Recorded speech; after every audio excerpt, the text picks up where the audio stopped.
All right, everyone. Welcome to another episode of Xbox Talks. This is your podcast here for the Xbox Series X community. If you guys haven't been on here before, if you guys want to join us up on stage, we're going to be talking about a variety of topics you see up in the title. If you want to go ahead and do that, go ahead and hit that hand raise button. It's down at the bottom of the page. And also, if you want, don't feel like coming up, you can post a comment. We also read comments and interact with those as well. So let's get the show started. Let's introduce the co-hosts here. We got Mocha Worm. We do, but he's adjusting his headset right now, I think. was gonna say, he just took his headset off. Oh, he's back. Yeah, I have we have a video stream going as well. We do have a YouTube we do upload this to YouTube as well, so if you guys want to see the video of that, that will be available as well. But Mocha, you there, bud? Hello. Oh, There hello. he is. Wow, that was crazy. An adventure in podcasting. It was fine in Discord, and now it wouldn't work in Reddit. Hi, I'm here. Thank you. Awesome. Welcome. We got Jay Foreman. Hey y'all, I'm already making noise over here. How's everyone doing? And we have Mikey J. Raymond. hello. Awesome. So yeah, let's start off how we normally do. What is everybody playing? Who's going first? I'll go because I have nothing new to add. I'm still just mashing away at Darkest Dungeon. I'm committed to beating games, so we had a post this week about how do you get through games when you're parenting, and the answer is dedication. And sometimes it's just a little bit slower, and you just roll with it, man. And I'm gonna get there, so I'm sticking with it. But I didn't get to play Wolong, and I'm kind of want to get into that. But that's just me. Okay. Very nice. Mocha? Yeah, I played tons of Lego Star Wars. That's my life at the moment. Lego Star Wars, which I'm loving. It's amazing. I love it. I was going to play Atomic Hearts at the end of last week's show, so I was going to download that, but there was a story out this week which was saying that it's more broken than ever on the achievement front. So I'm just going to hold off on that until I know it's fixed. Like I said, 100 gigabytes worth of updates, and it's worse than at launch. So I'm just holding off. I've asked Mikey for advice, and he kind of he confirmed it's not great. On that front. my buddy was playing it and got like 11 hours in, and all of a sudden got to a showstopper. Pretty much can't continue on, can't do anything. I guess it only uses one save file, so he can't even revert the save if he wanted to.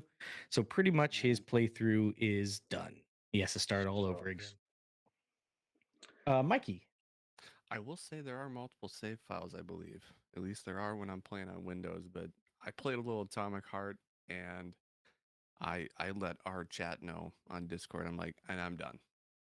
There's and that's the thing. When it works, and it's freaking terrific, and I love the game. But I was in a section where without really spoilers, you're supposed to collect an item, 100 of them or so. There's a ton of them in this kind of dream state you enter, and you collect them. And I collected them all, but my achievement tracker is stuck at 85%, so I can't get it. The way people were getting it before is you could get an item, reload your save, so you get like 10 of them, reload your save, and get that same 10, and it would add to your achievement tracker. And you could do this with the chirpers in game, the little gold watches you pick up to give you audio feedback, and all the other collectible items. So people were getting around achievements doing that. But it doesn't work anymore, and it doesn't even track correctly. So I just said, you know what? I'm done. I downloaded the Wulong demo the day before it launched, played the hell out of it, and I love that game. I think I'm about 12 hours in. It's tough, but I'm really loving it. It's kind of my game that I'm going to when I'm by myself. Other than that, I finished another broken game, High on Life. It's done. Well, they fixed it right this week.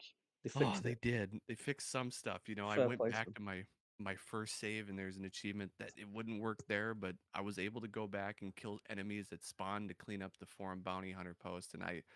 And it was the day after I told my wife too. I'm like, there's this game that's really bothering me. And she's like, sure, yeah, that's cool. And that they patched it. I'm like, that's a sign.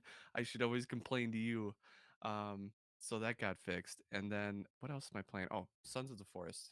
played a ton of that, and I'm currently in the process of building a mega base, and it's beautiful, and I love it, but it's time consuming, uh, like because you have to chop down every individual log, but it's coming together.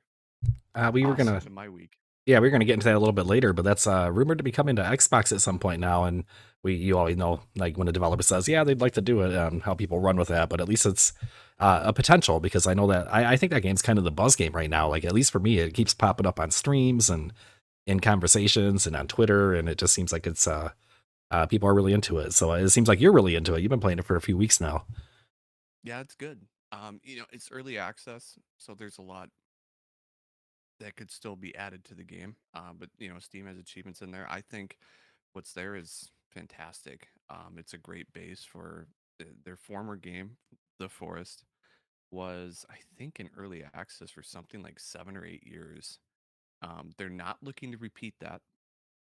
They've come out and stated, their goal, I believe, is 6 to 12 months. So, take that with a grain of salt, probably 18 to 24, but that's the standard early access title, and they're not looking to repeat that 7 year developer cycle that they did last time. But the AI is, I brought this up before. It's really cool. And I found out in our original playthrough, I accidentally killed one of the AIs that's no. supposed to help you. It's this woman with 4 legs, and we were trained from the first game to just kill all mutants, a la X-Men style. And we murdered her, and we were wondering why she didn't fight back. Just like, boy, this is the So easiest bad. enemy ever. Oh She's like, man, no, because please stop it. I'm in, just kidding. in the first game, and kind of leading in this one, they don't attack initially. The AI, they look at you, they hunt you, and they go, "What are you?" And they'll go back and get more people in the first game. So we were trained to think, "Oh, this is a scout. We have to murder her." And so we did. And that Is she wasn't like a what we're quest supposed to do. giver You in? can you can tame her and give her weapons, and she will shoot people for you. And the AI systems are really cool in that game. So I hope it comes to Xbox, because it would be a great title. I hope it comes to PlayStation 2. I hope it goes everywhere, because I think it's a fantastic title. Mm-hmm. Oh, awesome. For me, I've just been doing Vampire Survivor. I started that back up again, and just more Overwatch 2. Finished up Hogwarts, and then yeah, that's just pretty much it. Pretty easy peasy, simple stuff. You finished Um, Hogwarts? yeah, yeah, finished that up. So that's in the books. If I want 100% it, I'll start on that. Um, Maybe I'm gonna give it a break. I don't want to burn myself out. So more than likely, I'll probably finish up my battle pass on Overwatch 2, and then go back to Hogwarts, 100%ing it.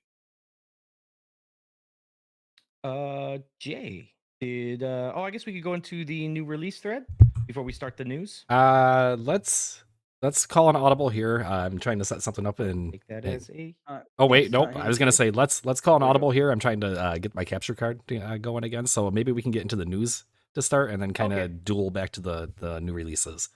Yeah. All right. So yeah, let's start off on the news then. Yeah, thanks for being flexible. As you guys. Oh, sorry. You're good. Yeah. Some pretty big news coming out of Reuters. EU likely to approve the ABK merger, supposedly from sources that are talking about that. I guess whatever remedies, behavioral, that Xbox is offering from sources seems to be pretty good. No structural remedies, which means they don't have to divest Call of Duty or sell off anything of ABK. Nothing that's going to overall change the business of ABK for the merger. Um, did you guys read up on any of this? Yes. I bet Mikey did. Yeah, I was gonna say I'm pretty into it too, but I want to hear Mikey's recap for us. Well, the big plug, it's actually not in the story, but the next one, I want to plug Hogue Law again. He's back. He is Um, back. For anybody that follows him, and he's been the lawyer that I followed for a lot of this news in the beginning. He had a stroke, unfortunately.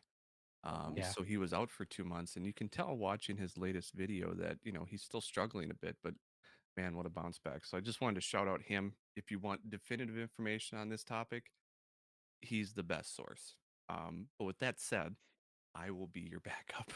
um, so the big one that I've heard from this is that it was the NVIDIA deal that they signed. that really got Really? regulators to go, okay, so you're not going to put this, you're not going to just take all the cloud market. Because if there is a big competitor in the cloud space, if you want to call it like a booming space, it's NVIDIA. Yeah. Because they have recently, I heard they're upgrading their entire farm, I believe, to 4080s. Yes. And you can run 4K. Apparently, I haven't signed up for the service, but apparently their latency is also better. They have an actual superior service, and Microsoft is giving them their games. So it's not even like they're giving it to the second child in the bunch. They're like, oh, yeah, you can do whatever you want with these. They're giving it to the better service. And that speaks volumes to regulators. And so far, from what we hear, the EU is on board now. But the big scare is still the CMA. And Yes. as to whether these will be enough, there has been whispers that it could be, maybe with a few extra things, but it has not looked this good for a long time. Not that it's looked terrible, but the the hope is that it's going to pass now. There's not It's not like a 50-50. It seems to be more 70-30 now. Mhm. Back from the brink, so to speak. So good news. Good news for Microsoft this week. Maybe not so good news for Sony with the FTC though on our next story. Yeah, we'll Well, definitely get started on that. Yeah, I th- think you bring up some good points. Like, is this going to be enough for the CMA? I mean, I think those are the two biggest hurdles right now because Xbox has already came out and said, yeah, whatever, screw the FTC. If they don't pass it, we're just going to go ahead with the deal anyways. So right now, the major because it's already expected that China's supposedly to pass the deal. I think New Zealand's getting ready in April or May to pass the deal. So far it's just the CMA and EU holding this thing up. And if the EU is already on board and everybody else is on board other than the FTC, you think that's enough to twist the CMA's arm to be like, maybe we need to rethink this, and especially with the new remedies. There are a lot of theories out there that these agencies, these regulators, have been kind of playing a game of chicken about who goes first, and who's going to be the first one to make an impactful ruling on it. Now, I don't know how much I believe into that.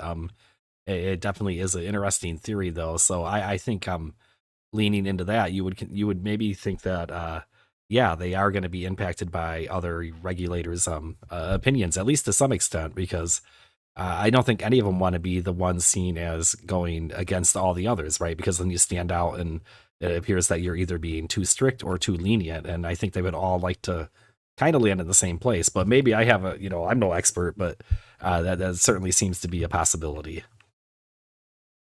Yeah, I mean, Mocha, what do you think? You're our UK correspondent here. You're you, our you keep saying our this as though I'm some kind of UK legal expert.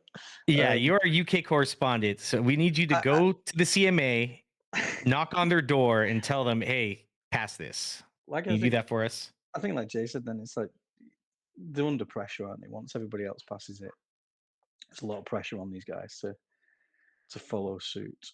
I saw that Microsoft last week. I'm pretty sure I saw something where they flat out said that they wouldn't piecemeal. They wouldn't carve COD out of the deal. For example, Hmm. I can't remember the exact statement or who it came from. I think it was maybe Brad said that there was that wasn't on the cards at all. So that's worked out well for them. This behavioural remedy instead of the structural stuff. Um, it's good news. It's positive. I've read it all, you know, this week and thought, for me personally, it's a shoe in now for me. I think it's going to go through because they've made Yeah, so many concessions. They've made so many concessions, and from the outside looking in, I mean, what more could they do to sort of like get these games out on more platforms to more people? Nothing. I can't see anything else they could do apart from God, just publishing first party on Sony. What more can they do? yeah. It's Well, with this too, like PlayStation now is actually with their back up against the wall too. It's not just the CMA. I mean, yeah, now that you're getting, I mean, it was kind of funny because like it seemed like PlayStation thought they had Nvidia on their side. To where they're like, yeah, they're going to come to bat for us. And all of a sudden, Nvidia's like, psych, not really. We ain't gonna, we signed a deal with Microsoft now, so And But so I mean, everybody what? does what's in their own best interest, right? And for Yeah, like Mikey said then for Nvidia, that's the biggest thing that could have ever happened to them, right? To get this on. yeah, Um, so they're not just going to blindly back Sony's cause. It's, you know, this is what I mean. Microsoft for me are doing all the right things. They're reaching out to all the right people. You know, great partnerships like with Nintendo, with Nvidia, with Sony offered, not hmm accepted. I mean, that's what I mean. It's like it Phil Spencer did a great interview this week, which you can watch online. that's right. Which He did. ticks a lot of boxes about exclusivity and sort of putting games in different places. I just think that they're coming across as the optics are very good for Microsoft on this for me, and very bad Yeah, for Sony. yeah, especially very, very bad for Sony. I mean, yeah, I mean, they really have no excuse now because Nvidia is accepting almost the same kind of deals. The EU think that's fine. I mean, technically, they still can say no. This deal isn't good enough for us. And I mean, who knows? Maybe that's still enough for the CMA to be like, well, we're gonna say no as well. Since that seems to be the biggest um, challenger to this is Sony. So I mean, on that aspect, I don't know what would happen then. I mean, maybe even though that Sony says no, they would still go ahead with the deal. Anyways, maybe the CMA might be like, yeah, let's pass this through and just still give Sony what other companies have taken, and that's probably 10-year Call of Duty. I mean, there were Um, other challengers before, but they all have been appeased by Microsoft in one way or another. I think some were already in the Microsoft camp, like Steam, and yeah, especially who have been friendly with Microsoft in recent years. And EA was on their camp. yeah, EA, Here's, they've here's worked a the deal. hypothetical question, which Mike, you might know the answer to. I don't know. It is hypothetical. But say Sony say no, then they're not in, but then it is passed anyway. Where does that leave Sony with Microsoft? Do Microsoft not have to then offer anything out to Sony like they have already done and been turned down or not, that hasn't been signed? Where does that, if Sony are against the deal completely and refuse, but it's still passed by the authorities, where does that leave Sony with the Microsoft deal? That seems to be coming down to, so one of the things that they offered, I can't remember if it was the EU or the CMA, it was a third-party regulatory body that would oversee this transaction and keep Microsoft in check, that Microsoft would pay. And I know that sounds like a little like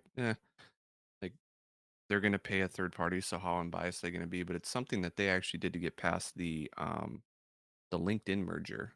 Mhm. Yeah.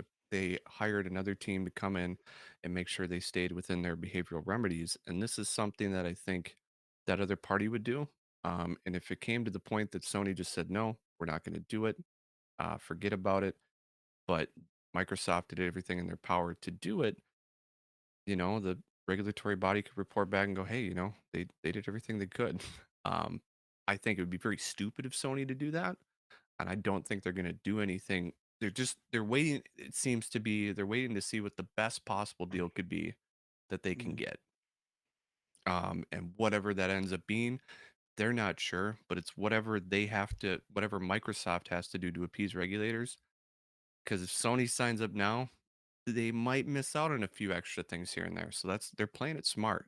But are They're they? letting Microsoft to do this with the regulators first before signing up. Do you think there's a case to be made here that they may have overplayed their hand, that they've gone a little too far and might potentially be doing damage to relationships post acquisition? Now they're obviously extracting the concessions and the remedies, as the regulators like to call it, but I think they've done damage here to their brand, and at least on some level with certain parties. And moving forward from here, it's going to be real interesting to see how that plays out. Now, I do agree that what are they supposed to do? Just be like, oh, okay, you guys can do it. Obviously that's not going to be Sony's play here as their major competitor, but at the same time, they had a choice in how they fought this, and they could obviously sign that contract, as was famously waved around earlier this week. But it just seems like I'm really interested to see what happens when this all shakes out.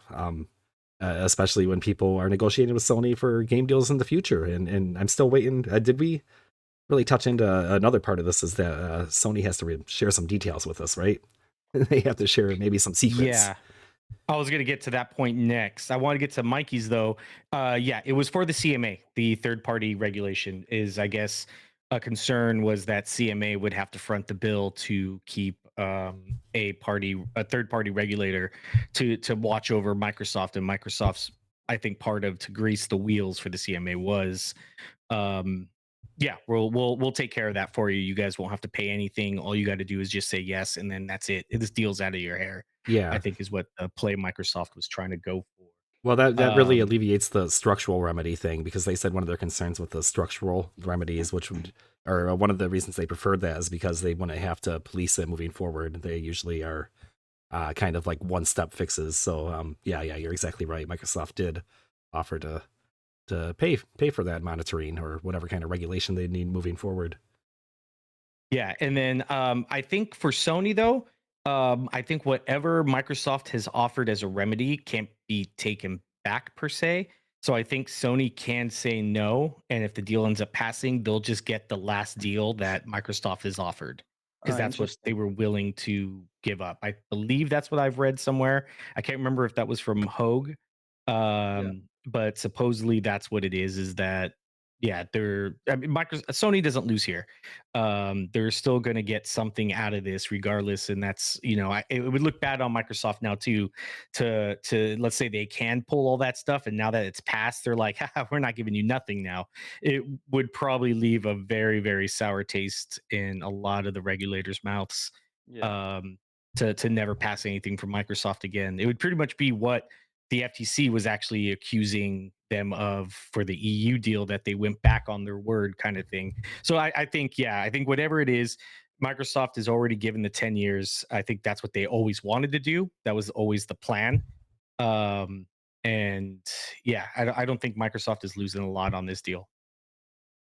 No, and But I think if speaking you, of the FTC, well, oh, go ahead. yeah, just let me fill in a little more here. I think Yeah. one of the things that I've noticed with Microsoft maybe be the games that they're pushing to all platforms are the ones that have the microtransactions. They're the service games, and the ones that they might Mhm. be holding for the Game Pass and for Xbox exclusives are going to be your single player experiences, like hopefully Starfield, more not really focused on microtransactions, just on being a somewhat complete experience as opposed to what we know Call of Duty for and that kind of stuff. So I think that's a really good gauge of if you expect the game to be released everywhere by Microsoft, or if they're going to pull it in. But it feeds into your In, point that Call of Duty, of course, they want to put it everywhere, and this really isn't even a concession for them.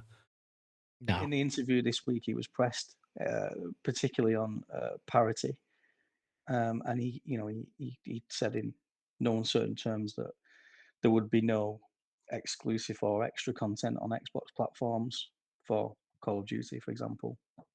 It would launch day and date with the same content, Wow, which which is amazing. PlayStation has famously been playing that game with Call of Duty for several releases now. So, and if you look yeah, at it through very tinted fanboy eyes, maybe Microsoft is even doing one better here by offering complete parity and not locking away maps content DLC, as we've seen done by Sony in these past situations. So, it continues to be an interesting story and annoying story to many people. And did we wrap everything up this week, Kevin? Was there anything else that we had to add to it? For the FTC or the EU regulator stuff, no, I think Uh, we covered it most of it right now. Pretty much just all the so ABK stuff. Yeah, I and we was do just have gonna. the FTC that we never got into. You briefly mentioned it. I don't know if you want to take a little time for that as well. Well, that's Yeah. what I was just going to Um, say. Then we've not mentioned. So these documents that Sony have to said they didn't want to hand over, and they do now have to hand over. Have you kept? Do I have any of you know exactly what these documents are? Because I know some were passed and some weren't in It the. was yes. it was We know what they essentially aren't. everything after 2019. Hmm. Microsoft wanted about a decade, and what they got was 4 years. But Sony was even fighting on that. They wanted some of their claims are really weird. They'd claim that they couldn't search their documents thoroughly enough, or that one of their excuses was because their documents were in Japanese, I loved that so it'd one. Yeah. be hard to catalog. Um, and it Which was is really weird to hear that from a Japanese company. like, Yeah. Um, we can't figure this out. I've never seen anyone blame their own language for not being able to search their own documents. Yeah. So that was weird. But the judge essentially said tough. I Yeah, there were some 'cause small wins for Sony, right? They didn't have to reveal those executive bonuses that might have been tied to, right. performance and evals. stuff, but very Yep. small Yeah. wins, I would say. Overall, I think Is this Sony binding? lost. Is it binding, this decision now? Do they have to provide these documents, or is there an appeal Yes, they process? do. Yeah. This is Yeah, I it. didn't It has hear to any happen. mention of an appeal process or anything, which was kind of surprising to me. But I guess if they, if you could appeal everything in these situations, this case would be going on until 2040. Yeah. So I understand. And Uh, what Essentially, realistically though, do you, that's what they were already kind of doing is they were appealing it in a That's true. sense to drop it. So that was their appeals. Well, The they times that it got delayed 3 or 4 times, that was Sony trying to appeal it and getting an extension and yeah, they had extension and the extension, and then yeah. so what realistically do you expect to be exposed by these documents? Is it just Uh, the types of deals that they're doing with Like the amount of money third they pay to parties? keep games off Game Pass. well, I mean, Yep. I think we'll see that they get to pay money, but I think the actual numbers are going to be those black bars again. But that doesn't really Yeah. matter. Yeah, you're still going to get the context, and that's all that matters. So the numbers, they'd be interesting, but the context is where the meat of what we're going to Yeah. see, and we're going to see some dirt, man, some real dirt. There'll be some stuff. So yeah, there's going to be a lot of that's going to be redacted for us, not for Microsoft, but for us will probably be redacted, that we won't be able to see. But yeah, they're going to get exclusivity deals, what those contracts look like, who they have them with, exclusives coming up for Sony, what their platform's going to look like, either whatever their business plan is for the future, just everything pretty much from 2019 to, I mean, I'm pretty sure the Final Fantasy stuff, exclusivity stuff is going to be in there, but I mean, we probably won't see a lot of it. I hope we do. But as far as Microsoft, it's a huge win for them. So what? This might sound really naive for me, but how do we know that they would hand over everything? Like who is in control of that? Like, one of the comments on our sub when we posted the story on the sub, one of the comments was like, "You can hear the shredders being whirred up as we speak."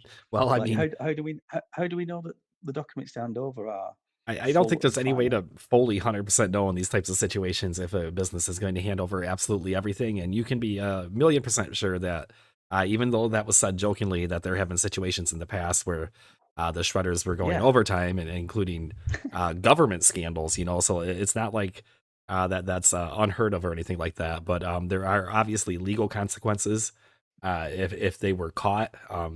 Hiding information, and there's going to be a lot of employees that probably have access and knowledge of certain situations who might be inclined to speak up if they overstep. But that's pretty much all the assurance we have. Super interesting. I Yeah. can't wait.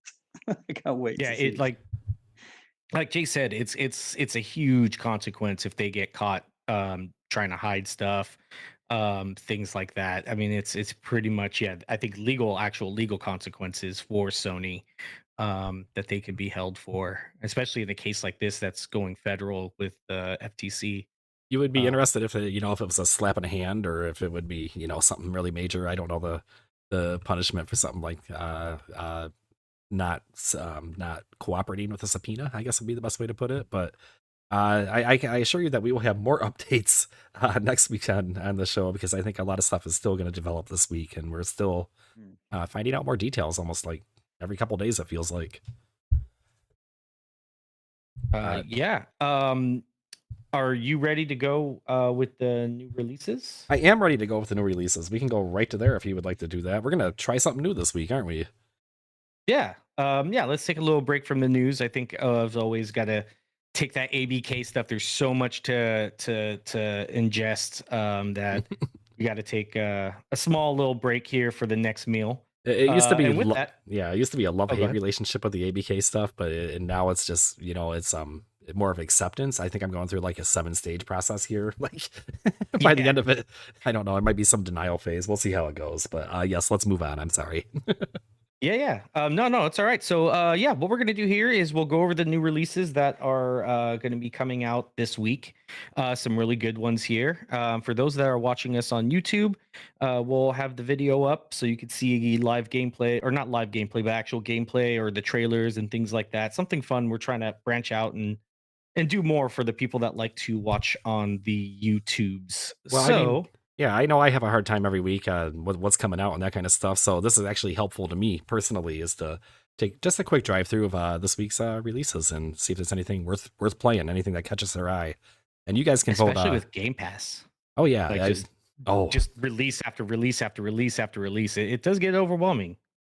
for sure. I can't even keep up with Game Pass alone, and then you throw in all the other releases that get mixed in there too. Like I'm the kind of guy. Do you guys go to the new releases? Do you guys like check out in the store like every now and then, like every week, just to kind of see what kind of games are sneaking out? Or Oh yeah, yeah, I do. 100%. all right, well, this is the segment for you then. So let's start off. All right. So the first one coming out March 6th. This is one I'm very excited. I am a huge Castlevania nerd. Just everything Symphony of the Night's probably one of my favorites. But yeah, Dead Cells is described as a love letter to the granddad of Dead Cells. Motion Twin and Evil Empire's critically acclaimed Metroidvania roguelike receives an expansion in the form of Dead Cells Return to Castlevania. Navigate the maze of Dracula's castle, unlock 14 iconic weapons adapted for Dead Cells' fast paced combat, take on 3 bosses, including Death and Dracula, discover a storyline with Richter Belmont and Alucard, unlock 20 outfits, and enjoy classic and reimagined music. Are you guys excited about this one? Wow, that was first of all, that was a great reading, great synopsis of the game. So one thing is having the video up right now is this the first time where I'm really taking a look at it, and I do have to say that it was great. man, it looks just like Castlevania now. I know Dead Cells is It does. very, very close to Castlevania in the gameplay, kind of famous Metroidvania, right? But this looks like Castlevania, like the boomer, all the weapons they mentioned. You got the boomerang, the whip, and the characters that you know and love. So I'm a little confused on this one because to me, like you could just drop Dead Cells from it and just call it a Castlevania game, and I would be convinced that's exactly what I'm looking at. Yeah, it looks gorgeous. I mean, Castlevania, it's just, yeah. Even Dead Cells was always, you got that Metroidvania, like it says, Metroidvania roguelike, but it was just a solid game. Definitely, I loved playing it. But I'm very excited about it. Going on to the next one. Yeah, well, The next day over. well, Oh, sorry. no, I was gonna say I'd give that one a thumbs up, and you said you would give it a thumbs up. Like if you could try it for free, Oh, would you yeah. do so? Yeah. I And the forgot audience, we were going to do a review system. well, no, I mean we're just gonna to see, some of these games we're gonna be like, oh my goodness, what is this? But if you guys in the audience too, you can use the emojis, and we'll see how you react into these different games as you hear about them, or maybe check them out yourself. So yeah, let's go. Did you just What else tell is coming people out to this use week? Emojis. Yeah, what am I, 90? I don't know. Oh, man. What are you, a boomer? Oh Sorry, man, I deserve Yeah, it. it's a thumbs You're up for right. me. Thumbs up. Yeah, that looks way interesting to me too. So All right, next on the list we got Guilty Gear Strive coming out March 7th. This is a Game Pass edition. Guilty Gear Strive arrives on Xbox platforms, dropping straight into Game Pass. The 8 mainline installment in the Arc System Works critically acclaimed cel-shaded fighting series reworks the gameplay in order to offer an easy-to-understand, deeper fighting system than ever. It features an array of reworked existing characters plus multiple new characters, BGM and songs from don't kill me on this one, Daisuke Ishiwatari. Yeah, did I do A for effort? Ishiwatari. I liked it. Yeah, that was pretty good. All right. Comfortable online play with rollback netcode plus a variety of different modes. Wait, can you reread that last line? What improved netcode? Like, what are we advertising here? Yeah, comfortable online play with rollback netcode.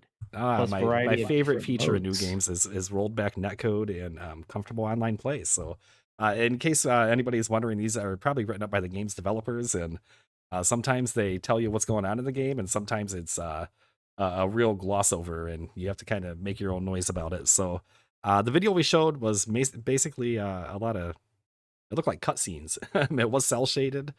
I couldn't pick up too much about this game, so it didn't really capture my interest. How are you guys feeling about it? Well, I'm looking more into it now because once you said rollback netcode, that means low latency. Mm-hmm. Mhm. Um, and I didn't realize this is a multiplayer game. It's Yeah. a fighting game. Yeah, it's Oh, fine. oh, it's a fighting game. Okay, so that's good. Sorry, Yeah. I'm also working on the side, which is why I'm slightly like if you're watching on YouTube, there at one point my computer was in shot and I had to move it out because company secrets. I'm just working on an issue at work here at the same time too, and just so you know, the rollback netcode is good. And that's actually a standard in fighting games.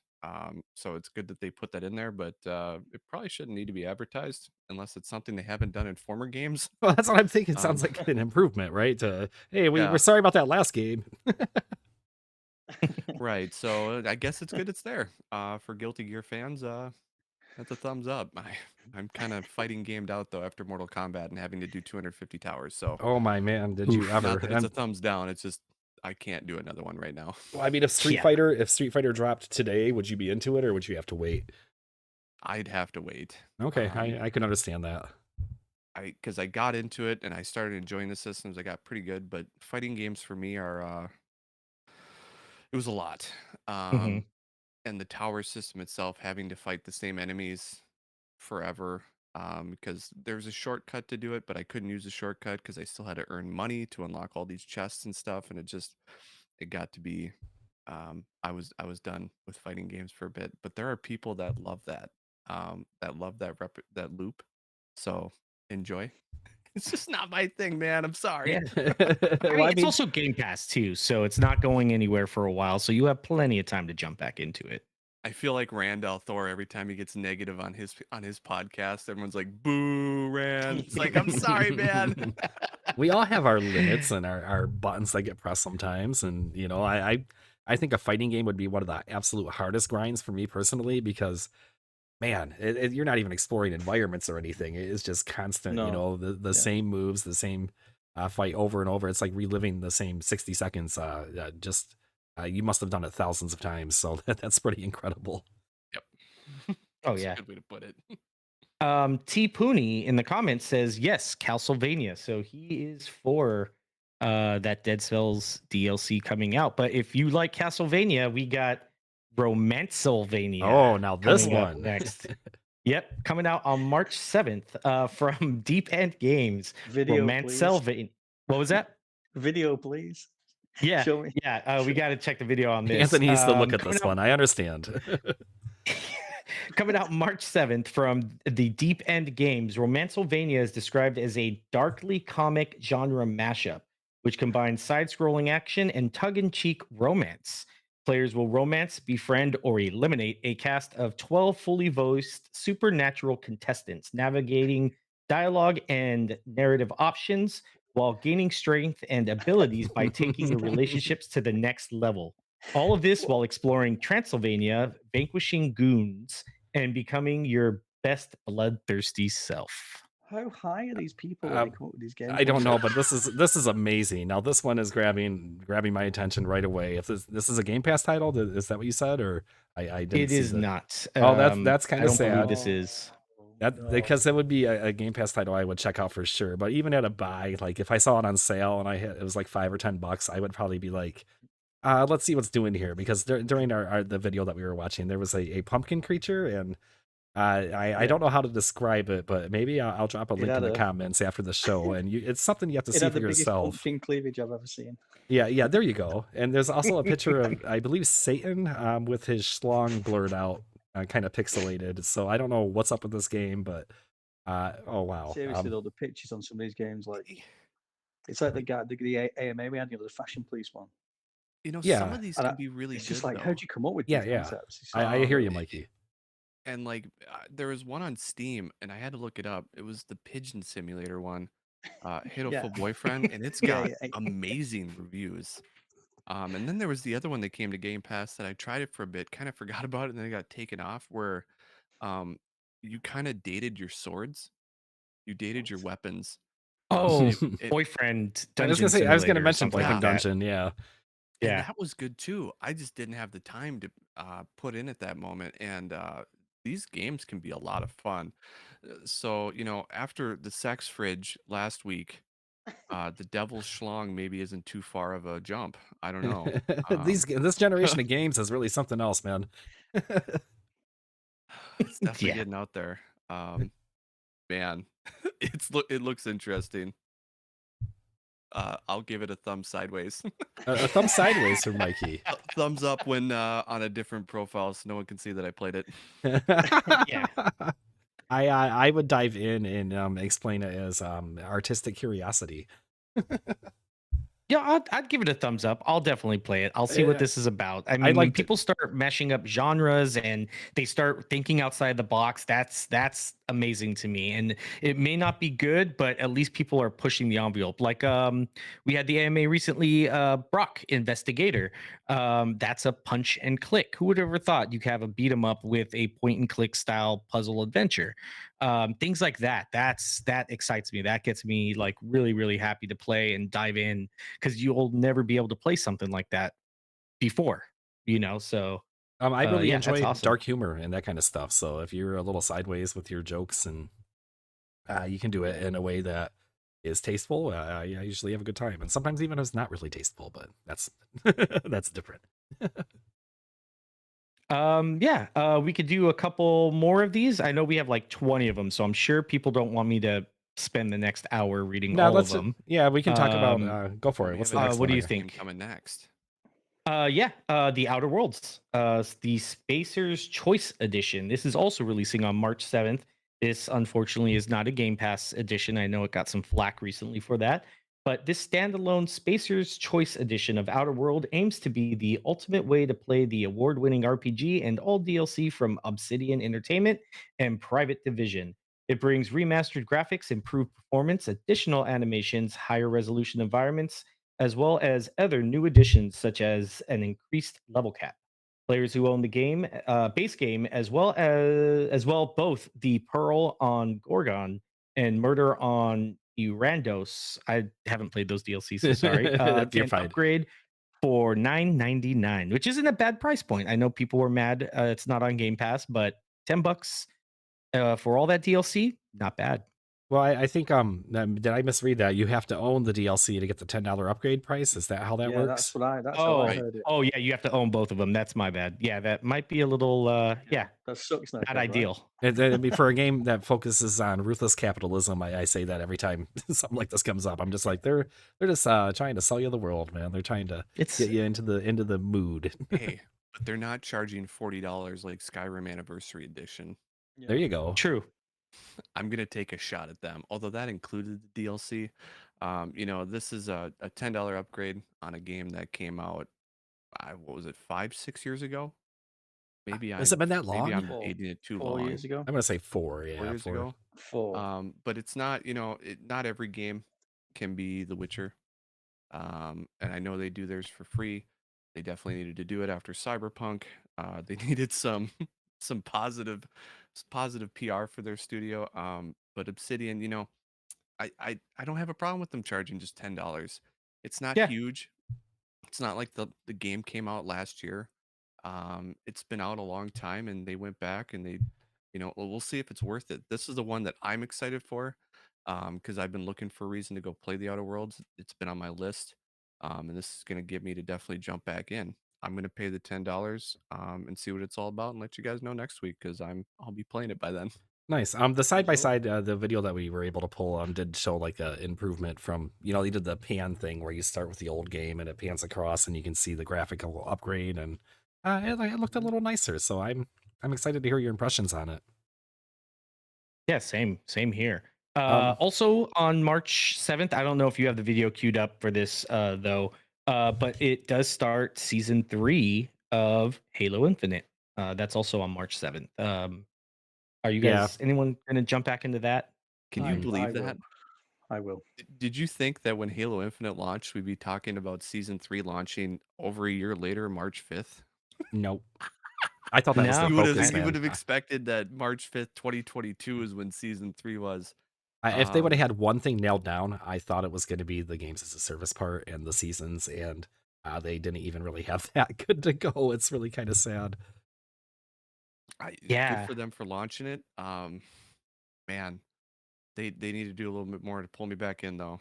I'm just bummed that it's taken this long. Yeah, and You it's know, well we're received.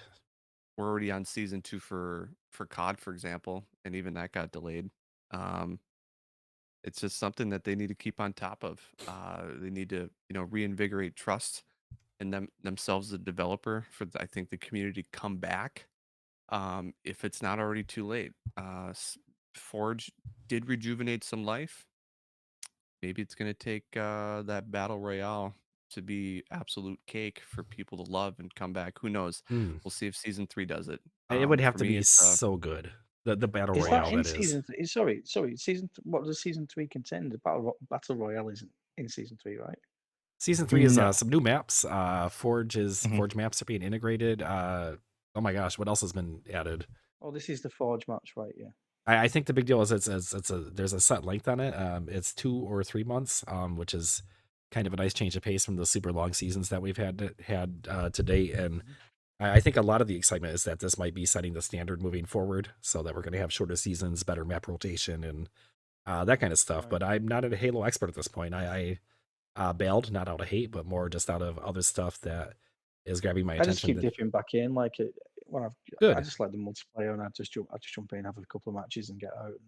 Yeah, no, there's nothing wrong with that. You know, It's not a bad game. It's just there's a lot out there right now, from all directions pulling all of our attention. You know, Yeah, you I mean, got Overwatch Lego. 2 just started their third season recently too, so there's Yeah, that. Overwatch is, and I've been kind of getting a little soft on that too. I need to start playing a little more on that and getting back into it because I do like to keep one competitive game in the rotation.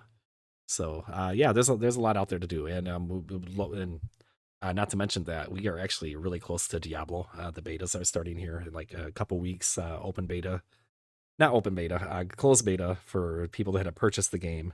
The following weekend will be open beta, and we have some details to share on that a little bit later too. Yeah, I was gonna Okay. say, yeah, we have that. Here's what they're adding, by the way: Chasm, Cliffhanger, and Oasis. Those are the new Mhm. maps, not Forge maps. Obviously, Season 3 Premium Battle Pass, which comes with all the items and such. A mode called Escalation Slayer. A new gun called Bandit Rifle. Kind of looks like a DMR. I have not seen gameplay of that, so I'd be interested if anyone else in our audience knows a little more about that. A new piece of equipment called the Shroud Screen, which just looks like Halo's version of Smoke. Mhm. They are adding the new narrative events as well as a new seasonal event, Fracture Firewall. So they are adding quite a bit. I will say though, they need to keep that up because that's a pretty standard season for COD. And I know I keep Yeah. going back to COD, but COD's the one I play. Um, that's they add 1 to 2 Well, guns, um, 4 maps or 3, and they're on short timed intervals with along with narrative things and new game usually modes. So this usually not like a tough sell for developers to put out more battle passes more frequently.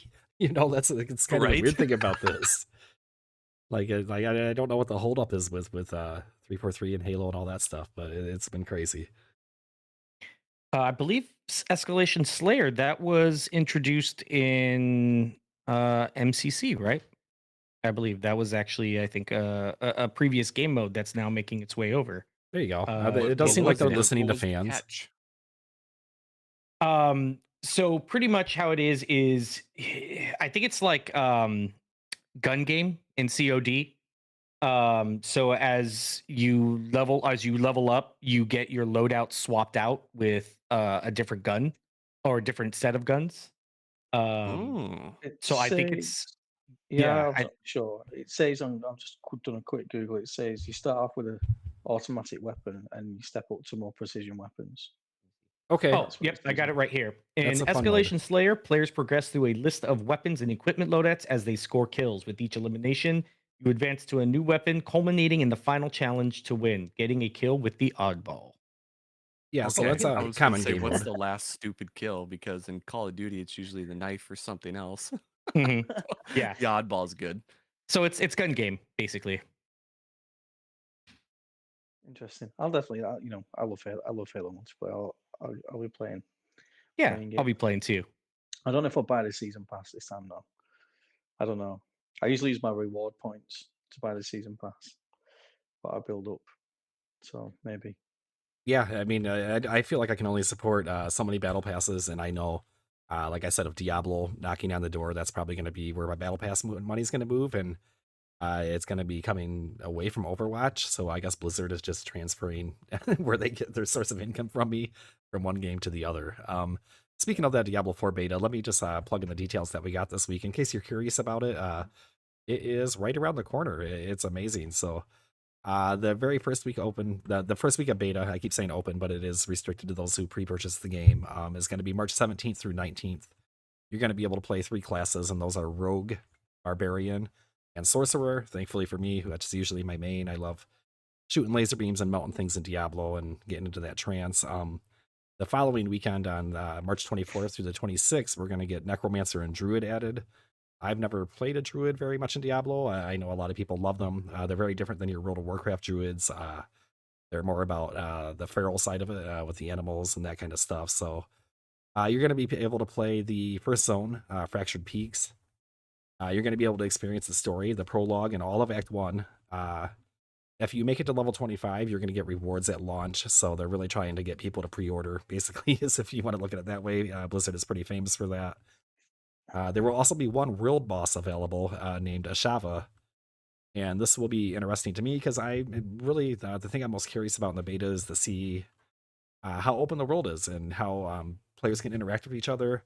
If I'm going to be running around in a zone, am I going to run by other people? You know, that type of stuff. So I'm really excited to dive in, and I will be pre-ordering, and I will be giving some feedback on the beta once that starts up. So if you're excited for Diablo, we are talking 12 days until you're going to be able to play Diablo 4 for the first time. I am excited. I will definitely be pre-ordering and playing the beta with you. So I am Nice, yeah. I am I'll be very excited. Party up. I will be melting, getting into that Diablo trance, and I'm not worried about spoiling it. I'm going to be prepared for when the game launches. If you buy either the 2 higher tiered editions, the medium and the premium priced ones, you also get early access to the game like 3 or 4 days before release. So I'm still on the fence about which edition to get, but I'm going to figure it out soon. Mikey, just to go back to Outer Worlds, frequent listener Nate says, I'm going to buy the Outer Worlds update because it's new achievements. So I guess there's going to be new achievements to get. Oh, Mikey's face is pretty funny right now. That's like a double Well, I win for haven't him. actually beaten the original game. That's true. I still have to get them all anyways. Okay. But I'm also kind of, and this is gonna sound harsh, kind of burning out right now on completing games. And I hate to say that, but like I'm kind of taking a step back and breathing and just trying new stuff. And I'll go back to complete stuff. I will. But it's nice to not have to worry anymore. Come on over to my side and jump into endless, never-ending games, Mikey. Let's play some Terraria together. Just kidding. You know, Mikey, I was the same like you. This is why I stopped achievement hunting. Is games just they became a chore after a while, like a grind, and it's just like I'm not even enjoying what I'm playing. I'm just trying to speed run as fast as possible, and I don't get to enjoy those nuances, like like Romancevania. I'm not. I want to take my time with that game, and I want to. Here's what I like about achievements. Yeah, no, I understand. We're all going to come back. We're all going to come back and say we play Romancevania and be like, "This is an incredible game." Next week's show is going to be titled Romancevania. Imagine if it wins at the Game Awards. If it wins, you never know. It wins at the Game Awards. Like, how do you go about that? Yeah. If you would have shown me Vampire Survivors, I would have had no idea, man. I would have looked at that game and been like, "What are you trying to push on me?" But yeah, you just got to play some games. I do have a question for folks. So I'm assuming everyone's played Here with World Bosses. What, sorry? You mean in other games or World Bosses? Yeah. World of Warcraft is famous for putting them in like Mist of Pandaria, I believe. Okay, and my first introduction to it was actually a sci-fi MMO called Defiance. Okay. That was out on Xbox and stuff. And I'm like, wow, everyone's fighting this together, and it was just a big bullet sponge. But to me, I want to see some interesting mechanics. Because even in WoW, I remember because I played a couple expansions ago, and the world bosses for me were just kind of bullet sponges. Everyone was just shooting at them. You were dying and getting rezzed. There was no real mechanics to dodge or real work on, and I hope it's a little different than that. I hope that maybe there's a cap limit on the number of players there, so they do have to work together. They have to maybe learn a little bit of the mechanics, and I can understand, having uncoordinated 20-man groups can be chaotic, but eventually people will learn and adjust and do their roles correctly. I hope there's just a little more depth to it than how much DPS can we throw at this sucker. Yeah, no, and you're exactly right. A lot of the mechanics have been bullet spongy. I think Warhammer Online was the first MMO I can remember bringing in world bosses, and the game was praised. That was going to be as one of the legendary World of Warcraft killers, and I ended up kind of failing eventually because it didn't really have an end game. But those world bosses were a big draw. I think that kind of feeds into what I was saying too. Like that's the stuff I'm interested in too. I want to know. You mentioned maybe cap on players, like and maybe there's a limit on people in a zone. If you're familiar with World of Warcraft now, what they do is kind of phasing, they call it. So you'll all be in the same area, the same kind of zone, if you will, or the same land, but there might be only 20 or 30 players at a time. So they will fill it up with 30 players, and then they'll create another instance of that land and put in 30 different players. And now there are ways to meet up with your friends, and you can invite them to your party and experience the same content together. But if you're just randomly walking around, that's how they cap players in that situation. And I think that's a good way to handle the world boss thing too, because otherwise it'd just be chaos, right? I mean, it already is going to be chaos, but this will be less chaos if we can have some kind of constraints on it. Yeah, was before we move on, was there any other of the new releases that somebody caught their eye on that want to talk about? No, I actually went down that list, and it's maybe kind of why I moved on. I didn't see very much standing out. Did you guys? Fatal Frame. Okay, yeah. For those that are fans of that horror genre, do you want me? Yeah, I could just read the synopsis real quick. It's actually coming out March 9th. First released in Japan in 2008, Mask of the Lunar Eclipse is the fourth entry in survival horror franchise Fatal Frame. It's the next title to receive the remaster treatment following Maiden of Blackwater in 2021. This version brings improved graphics from the lighting and shadows to the in-game movies and character models. It also adds a snap mode, allowing characters and ghosts to strike poses to create haunting memories. Lastly, the new costumes have been added in addition to the original one. So, have you guys played Fatal Frame before? I feel like I have, maybe way back when it was originally released. I do vaguely remember it at least, and it's not something that stuck with me, obviously, though. It's a very unique concept of it's a horror game, survival horror, but in order to see the ghosts or the enemies, you have to have a camera. Yeah, And okay. you use I the do remember camera it. to yeah, it's scary. Like I remember first playing, I mean, I was scared out of my mind. But it's a good game. I'm excited for that. Does it play anything similarly? This probably isn't the same at all, but Outlast? Because I played I Outlast where you have to go around with a camcorder. And some Oh, I things you remember can that see too. without it, but you also need it to see with light because you'll go into areas with no light and you have to use the night vision mode. So like so I've seen speedrunners, they'll do this to check. They just whip up the camera quick and throw it down. And it's really interesting to watch. But um the camera mechanics are they got me. So maybe I'll give Fatal Frame a try. yeah, I'm gonna give that a it's thumbs up. You sold me on it.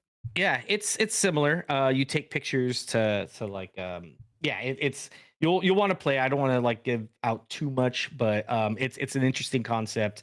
Very kind of similar to like that mode in Outlast. Yeah, super. I never played Outlast though. I need to. But from what you're describing, yeah, it has similarities. It's probably inspired by. I mean, I feel like those games I need to be in the right mood for, but I like Layers of Fear. I really loved that game, and it's some people didn't think it was scary, but that game had me like terrified. It might have just been it was a dark night, kind of thing. But and every now and then I get in the mood for a good scare game like that. So we actually watched a playthrough of PT earlier this week. If you're familiar with that legendary Man. trailer that was supposed to be Silent Hill. I actually never watched it all the way to the end. Did you? I didn't realize at the end of it they had like is it Norman Reedus or whatever who ended up being in Death Stranding? He was in the end of that trailer and they previewed it as a new Silent Hill, and that was the first time I went all the way through that. But anyways, that's kind of I had beaten that on my PS4 back in the time. And I think my original PS4 that I sold had that demo on it still. So I guess it was worth like $700 at one point. It's I still a missed that window, terrifying though. experience, even just to watch it. Did you beat it? Yeah, obviously you used a guide, right? Because some of the stuff you had to do was insane. Yeah, I got to a point and I was stuck because you had to look at like pictures and stuff and then turn a Right. certain way and go somewhere else. And it was like, what am I doing? No, at some point it was Um, like almost like classic Metal Gear stuff, like plug in controller 2 and like that kind of stuff. Yeah. Like there was some weird stuff you had to do. Yeah, but just for a game for a demo that was in just 2 hallways, essentially. It's it's the greatest horror game that was never made. There you go. Which gets me excited for what Kojima uh might be working on with Xbox, because it's rumored that it's a horror game. So if that turns out to be true, I sure hope it is. It could be one hell of a game. Yeah, Sorry to he tie has a that back in knack. with Xbox somehow, but No, sorry um, to bring it back to the topic of the show. How dare you? yeah. Uh, I did want to yeah. point out one other game. So it's on the list, and I'm kind of hating it a little bit. I looked at Zombie Derby Pixel Survival, and it's basically hill climb racing, but you have a vehicle that you kind of edit and just kill zombies. If that turns out to be like a $5 title, I'll buy it because it looks dumb enough to have fun. I mean, the But title otherwise, it alone kind of is, looks like a mobile game. I was gonna say, yeah, it looks like a mobile game. which, there's some So mobile games that port over to console and they're still a good time, man. I play all those Kairosoft games on PlayStation, and it's, it's fun is where you find it. If it looks like it might be fun to you, it probably is fun. but it's weird when you go to the trailer and every comment's in Russian. What? Okay. That's I don't interesting. know why. I was looking for what other people were feeling, but everything's in Russian. But it looks interesting. If it's $5, I'll get it. I'll get it if it's $10. How about that? If it's $9.99. If it's any more than that, I'll wait All right, for a no, I like sale. this. Yeah, we should set price limits on these games. That's a good way to review them. That game's It is 99 out in the cents. store. How much is it? It's loading. Oh, not available yet. Can't Womp see. womp. Yeah, right. Find out next week. Yeah, well, we're leaving you on an intense cliffhanger. We're not leaving it yet. Oh, There we go. it is $4.99. Oh, wait, change Oh. that around. Give us the happy trombone. Gotta buy it now. Okay, well, Oh, there we go. Oh, wow. there you A go. high production value here. Yeah, Man. let us know. I mean, this is the kind of stuff we're trying to experiment with. We want to provide more really engaging comments. We get more devs over to the subreddit to interact with you guys and talk about their games and stuff like that. So if that's something you guys are really interested in, yeah, let us know. And that's something we will definitely push for to get more incorporated into the subreddit. Yeah, Is we'd there love. I will any? say, Oh, I'm Yeah, go gonna ahead. give you a hard time for this a little bit. In the future, we should put giveaway in the title, and boy, oh boy, Oh, will you not believe how many comments we it get. would have done. So that was actually kind of a little bit strategic. I just wanted to see how many people went through the entire interview and read all the way to the bottom. So as a reward to those listeners that engaged, but next time we'll probably put it in the title. And you're right, there will be 200 times the amount of comments, because when people see giveaway, it's like free stuff. Yes, Right. Because I think those 3 people that commented didn't even really read that there was a a giveaway. They they just might not seemed have made excited it. for Sifu. I was I think actually going to prize say the vault same thing. I think In the my prize vault defense, kind of got killed. Nobody yeah, knew about it. in my defense, in the lead-in paragraph there, it does say check in at the bottom for more goodies, but not a lot of people checked in. And let me tell you, there's some good games in the prize vault. Borderlands 3. There is. There's a Lego game collection that's worth $100, $100 value.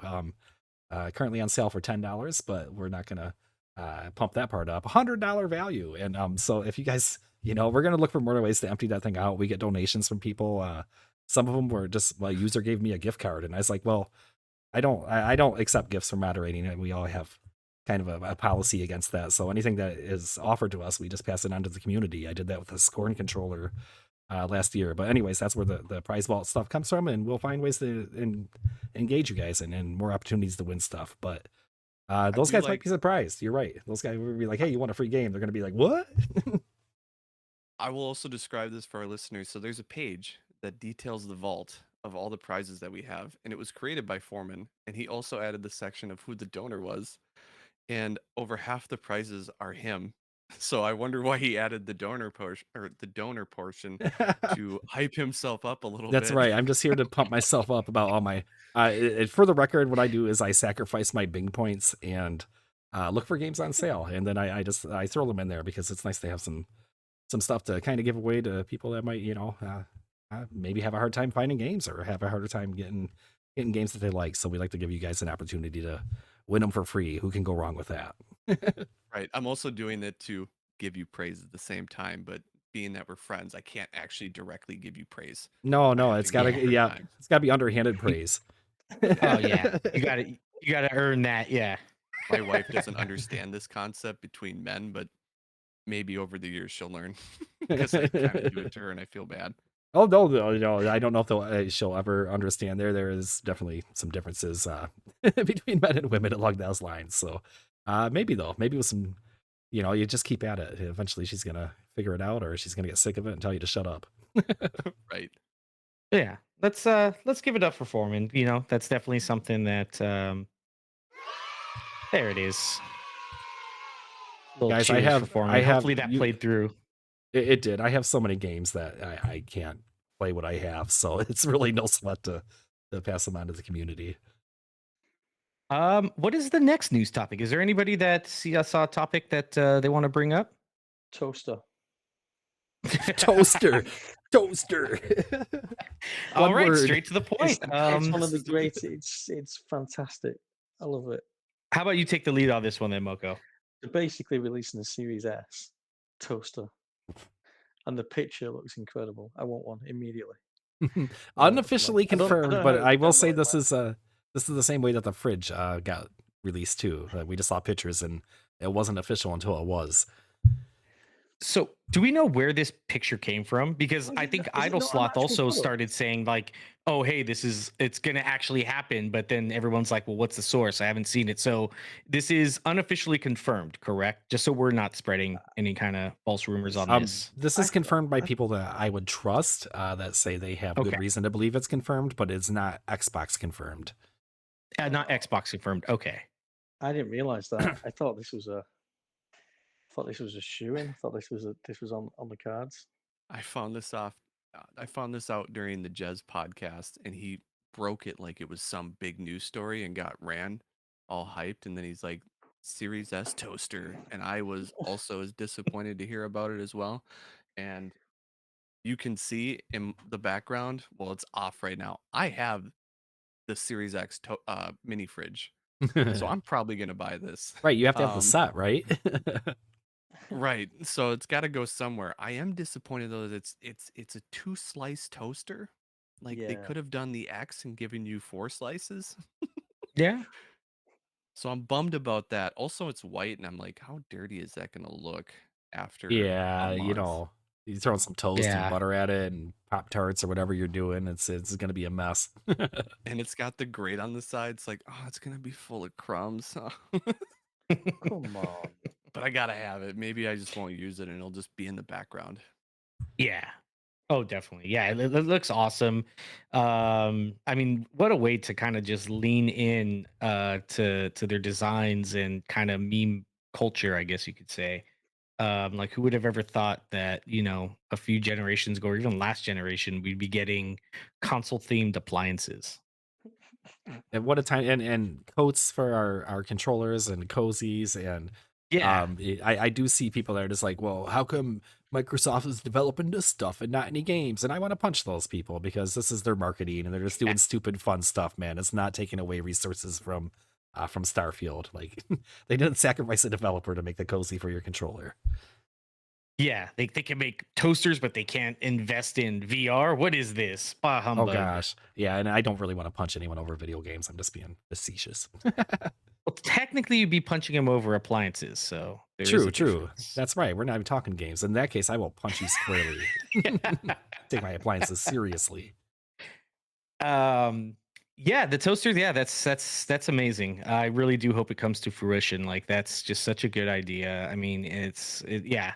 Kudos to the Xbox marketing team. They've been killing it these last couple of years on it. Hey, thinking outside the box, and no, it makes buzz. People are talking about your product over a stupid reason, but they're still doing it, and that's what marketing's all about. Yeah, we got the toaster. Anything else that we got? There's a couple I wanted to touch on. Yeah. That seemed interesting to me. Austrian court rules that FIFA's FUT packs. Oh, I missed that. Which the fact that they're called FU packs is pretty good, I think. Violate the country's gambling laws. And this just broke today. Good. I am so sick of that crap. I'm sorry. Yeah. every time I boot up Madden and I get thrown Madden Ultimate Team in my face repeatedly, and it's actually one of the reasons I stopped buying it. And the only reason I go to play it now is it comes to Game Pass. Yep. The game is always the same every year, but I just kind of get that itch around Super Bowl time to finally maybe boot it up and throw a couple screens, throw some bombs. And I hate the Ultimate Team thing and how much it gets shoved in my throat. And I actually check the achievement list too and make sure that there's no hard Ultimate Team list because in some games in years past they had that, and it's the same company, EA. And I'm gonna go back to a video that 2K had with their NBA game, and they have literal gambling mechanics to get points and to get packs for players, and that's exactly what this is. It's gambling reskinned, and it's the same thing with like a lot of mobile games and gotcha games. And for full price titles, it needs to be out. I'm so sick of it, and I'm glad a court ruled against them because I now they am have to give a product without it. Yeah. I've fallen to kind of this weird area with this stuff, and it's not a real popular area with gamers. And I certainly hate these mechanics, and I hate the systems. If you go back to early 2000s Madden, they had cards in those games, and they were just earned through gameplay. You could get together with your buddies and do franchise mode, and if you had like a rare card, you could put that player on your team. It would be some Hall of Fame player or something, and that was a good time. But things certainly have changed since then, and now we have the monetization and you said gambling mechanics, and there is certainly a chance purchase kind of mechanic to it. I will say that nobody can take these things, and unless you're selling your total account, you can't turn around and sell them for profit like you can with chase cards when we're talking about like actual sports trading cards and stuff. And some Well, people there use are that. RMTs on this, believe it or not, Okay. because players can do trades and stuff. And I don't know if they fought against it recently, but there is an RMT market. And for Okay, people that I know what Yeah. RMT I is, hate it's it. a real money transaction. So this immediately makes it akin to real, I say real gambling, and I'm not trying to be dismissive of those who are chasing cosmetics, but when you have the option to take something that you purchased in a chance mechanic and you can turn around and sell it for real money, this is absolutely, it's 100% gambling. It really is. You're hoping to buy a winning lottery ticket that you can turn around and sell to make a profit on, and it's no longer about the game. It's no longer about anything else than it's not about getting a cool, player for your team. It's just about making money, and that is just like a slot machine to me. So this isn't even gambling reskinned. When you add that real money marketplace, that is definition gambling. I don't care where you look at it. And even as somebody who kind of like Overwatch, for example, I will defend the loot box system, but that's because there's not that chance to go around and turn this for real money. A lot of people enjoyed that mechanic because they found it rewarding because of the random rewards that you could get from winning matches instead of the battle pass system. But that also does turn a blind eye to people that have a control problem, and that's not to knock them. We all are susceptible to be taken advantage of in these ways, and so it's kind of a tough line to hold and say, hey, I really like the loot system when I know that people are being taken advantage of like that. But if you're telling me that they can sell these cards for old money, man, that's just way over the line. Yeah, I And just went to, I'm not going to plug the site, but I just literally looked up RMT, and the first thing that came up with the site, and I can go buy the same player on PlayStation is $73.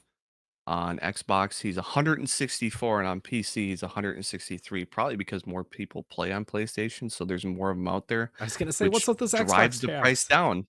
down. It's a real trading market, and people pay this, otherwise it wouldn't exist, and it's just so Oh, silly. and this is one yeah. time I had a problem, really had a problem with Diablo, was when they came out with Diablo 3 and the real money auction house. So people would farm bosses and get a drop and sell it for $100. And again, it's not quite the same as paying for packs of cards, but you're playing this game hoping for a drop and hoping to make money on it. It was just a really weird thing to me to introduce to a video game. And I know some people want to go, well, the RMTs aren't enabled by EA themselves, and you're right. These are third-party sites, but the problem is that they've assigned value to these cards. They've put real money behind these cards. They've allowed players to trade these cards, which in turns assigns value to them. So players create these markets. They pop up all the time. Even if EA goes to take one down, two more pop up. It's like a Hydra. It's the same thing with a lot of games out there. There's an RMT market for Tarkov. You can go out there and you can just get money. You can get items. You can buy rare items. And that game wipes every 3 to 4 months, and everything's reset. And there's people that pay for money in that game. It's everywhere, which is just Yeah. Making unfortunate. items And making and items for me, tradable is a big problem, and that's why a lot of MMOs have bind on pickup, with a lot of their items because they know that people would be on eBay selling every awesome weapon they could. yeah, and for me, the longer part or the worst part is this is pay to win because a lot of these players are high ranked because they have these crazy skills. They got these, 90 overall, 95 plus overall. And these guys, that's for me the biggest thing is I don't mind cosmetic loot boxes. I don't mind cosmetics as long as I can't or people can't buy stuff to change the gameplay. That right there, even with all the gambling stuff, that right there is definitely a big no-go for me. Right off the bat, pay to win MTXs. I mean, that's why Battlefield or Battlefront 2 got slammed, is because you could literally pay to win. It's not even about gambling, it's not even about any of that. It was just that you could spend a bunch of real money to win games, basically. Or when you could buy actual characters and bosses, monsters, and evolve. Yeah. Remember that? Yep. Locked content, you It's could only it's purchase it through DLC. never will I play a game that has that going for it, and that's not even getting into the ethical issues. Just as a gameplay perspective, I don't want to be playing with someone that, oh my gosh, they had $100, so now they have an unfair advantage. Who wants that? Who's playing these games, man? It's just then you, like we said, we get into the predatory stuff, and it's like a double boo. So if I came into this with any kind of feeling of like I might be supporting FUTs or FIFA or anything like that, or I should say EA, it's definitely been shot down. Just with this conversation, it's really nuts how awful this truly is. Yeah. The only other story that I personally wanted to touch on, which was Wolong, in hopes that maybe one of you will become my co-op partner. So let me 'Cause I need before you one. get going. Let me you almost had me earlier this week actually because you dove in on it, and the first thing you commented about was that this is set in the Free Kingdom realm, which is Mhm. familiar for a lot of series and titles and books and movies. If you really want to get into it, so go ahead and tell me why we should join you in a co-op adventure. Well, if you love the Three Kingdoms, that's I one do. reason. Yeah, that's a good start. I think it's the second or third level. I can't remember. I think it's third level. Liu Bei shows up, and I'm like, ah! And Guan Yu, and I think Zhang Fei is the other one. And it's like, oh, the brothers! Ah, I used to love them. And I'm like, where's Cao Cao? Where's Sun Quan? Right. Yeah, I Where's have Sima memories of all Yi? these I'm like naming characters. all these names. And it's for a lot of players, and I wanted to bring it up because we had the story about the touch controls, the picture, um, Right. which kind of put front and center how difficult some of these games can be. And I've seen a big complaint about the first boss, because the first Yeah. boss is not. He doesn't put it lightly. You have to learn the mechanics. And it's very different from Elden Ring. Whereas a lot of players, I feel like in Elden Ring and Dark Souls and those types of games, will play very defensively. You are punished for doing so in this game. You really have to be on top of the boss. You have to be attacking, and it's an entirely different play style. So I see a lot of people complaining, and I think it took me, and I'm a guy that 100% Elden Ring. I'm not generally bad at these games. It took me 20 tries to beat the first boss, and that was on the demo. And then when I played him in the final game, I beat him the first shot because I had learned the mechanics and I had learned what I had changed my mindset. For one example, there's a spirit gauge. In this game, you can block any attack except for the attacks that are like red. The big red attacks, you have to parry them. Um, so you have a spirit gauge when you block. Every enemy attack that hits you fills your spirit gauge, or using like your spells and stuff fills your spirit gauge. But what depletes it and resets it is either time or attacking the boss or the enemy that's hitting you. So if they hit you, you hit them for a few swipes, and your spirit gauge resets, which is why you have to be on top of the boss. And I see a lot of players probably aren't doing that. They're playing very defensive, which when they get hit too many times, they get put into a knockback state and they just kind of stand there dazed because their spirit gauge is filled all the way up. So then they get murdered by the boss. And then by the time they finally figure that out, they find out that the first boss is a second phase. And then My the least favorite players thing that about find those games. right, and then the players that find out about that and maybe make it a little bit further, they just give up because there's another mechanic that shows up that's very poorly portrayed, which is you get this spirit ability, and it's just hitting two buttons when you get the boss down halfway health in second phase, and it just kills them. Um, so I want to urge players to, for the people that find it's too difficult, watch a guide video to switch your mindset on how you should be playing this game because this isn't a game that you can go in and go, I'm going to play how I want to play. You have to play how it's intended. There's really no room for error. You have to parry when you need to parry. You have to block. You have to be attacking. You can't just be defensive unless you're a parry god. If you can parry every single hit, you can do that. I don't recommend it though. And I think more players need to give this a shot. It's such a good game. I love it. So with the Wolong, I've heard, yeah, the first boss, but it's more of the curve because basically the first boss, like in most Souls games, is the skill check, right? That's your first real skill check. And I think It's usually go not ahead. this hard though. I'll say that. Yeah, and I think that's what they were saying is the curve because like in Elden Ring, by the time you got to Margit, you were ready. Like you were at least somewhat of a good level. You could actually hold your own for a bit. You know, it was more of your actual skill. I've heard a lot of people say, yeah, they get to the first boss and are just severely under leveled. There's no gradual ramp. It's just pretty much just full balls to the wall kind of boss battle. Yeah, and the mechanics behind leveling this game are kind of weird. So you have your basic leveling, and then you have your morale, which adds to your damage and stuff. So if you're having trouble with the boss, make sure that your morale levels is at least at 10. And you can actually farm it up to as high as 20. But when you die, it gets halved. So you have to refarm back to 20. But it stays at 10 because if you grab all the flags, there's battle flags and marker flags.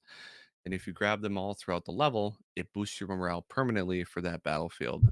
So you can get it up to 10 and keep it at 10 until you beat that boss. And you can keep farming to make it a little bit easier, but you can farm for other levels. I think I had to, in the demo, I got to like level 12 before I could finally beat him. And I had to go Mm. back and keep spawning enemies back, kill 3 of them, keep spawning, kill 3 of them. I had to farm a little bit. Whereas Elden Ring, like even if you had problems with Margit, um, you could go farm, but you could farm unique areas. You can go find a side optional dungeon somewhere. You could go find something unique to go do. You didn't have to keep rehashing the same enemies, which Yeah. is where Wolong struggles a little bit. Because you do have to go back and you do have to kill the same enemies again. Like I missed some battle flags on the second level, and I had to go back and do the whole level again. I had to kill all the bosses because everything resets, and I was like, that's so stupid. But I did it. So there's some weird deciding decisions, but I just want to see people jump into this game and learn about it because I want to see this genre kind of take off more. It deserves the love that it gets. And I know people clamor for an easy mode, but it really does become easy if you're just willing to learn, willing to change your mindset on what needs to be done, and you can do it. I really believe that for a lot of players. So if I was able to convince one person that maybe hung up this game, mission success, mission accomplished, as somebody famous once said. Mhm. Nice. I'll definitely Um, probably take a good look at it. yeah, it's been very popular this week on the subreddit. Reviews were very good, and I think it's on my to check out list. Like I said, I'm just trying to be a better gamer and sticking through some games and getting through them. So if I make it to it, we will see. Probably not, because I think I'm gonna get through Darkest Dungeon and go right into Diablo, which apparently I'm I like the dark and gloomy stuff.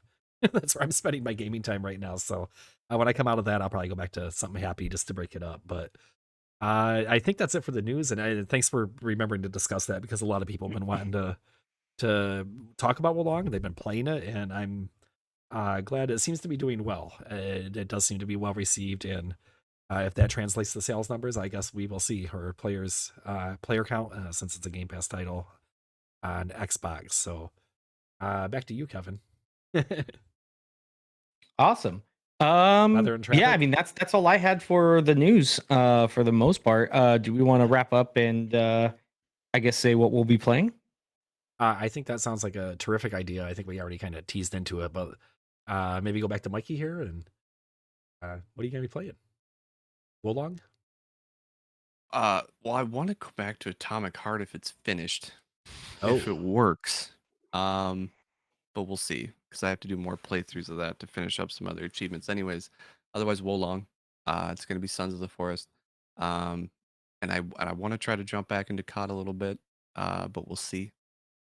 I keep wanting to do that, and then something else takes over. Like Outer Worlds is coming. Just forgot about that, and now Yeah, I have to it's buy some hill climb racing zombie knockoff game that I promised to because it actually turned out to be $4.99.